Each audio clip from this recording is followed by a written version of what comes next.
Hey everyone, it's Jessica Edwards with Coldwell Banker Real Estate in Wilmington, North Carolina. And today I want to give you my top 5 tips for first-time home sellers. The first one is remember that the outside is just as important, if not more important sometimes, than the inside of your property. So a lot of sellers get very caught up in making sure that everything's perfect on the inside of the property and massively fail on preparing the outside of the home. The outside of your house is the first impression that buyers have. It sets the tone for walking into the property. So don't think that the inside is more important than the outside, and certainly don't forget about the outside of the property. That's my first tip.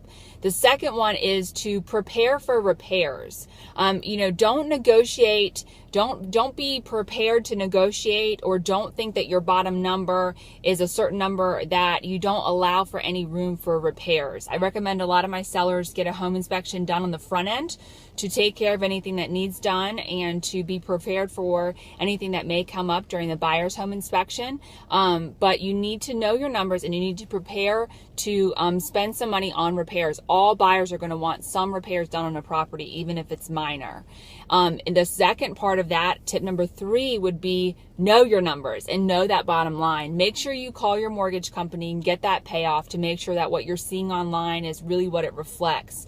Make sure that you talk to your agent about, what your closing costs are going to be, and you know all of those numbers so that you are prepared to negotiate and don't negotiate too much. There's a second part of that, which is know your numbers if you're going to purchase something else. If you're selling your property as a first-time seller to buy up, to buy something bigger, larger for your family, to spend more money, you can't just have an idea in your head of enough money that you have to get. You need to know your numbers with a lender for your purchase. So make sure you know those purchasing numbers, because that's going to help you be able to negotiate on the sale of your property if you know exactly what you need and exactly what your numbers are on the purchase.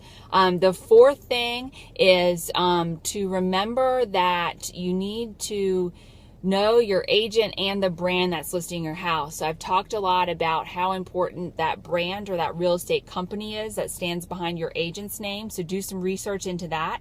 But also don't just choose a company without looking at agents. All agents work differently under different companies or different brands. So if you choose a brand, make sure you also, choose that agent wisely. And if you choose an agent, make sure you also know the brand that's listing your house behind that. Both of those things play together, and that brand is so important in today's world of real estate marketing and everything online. The last thing is prepare for showings.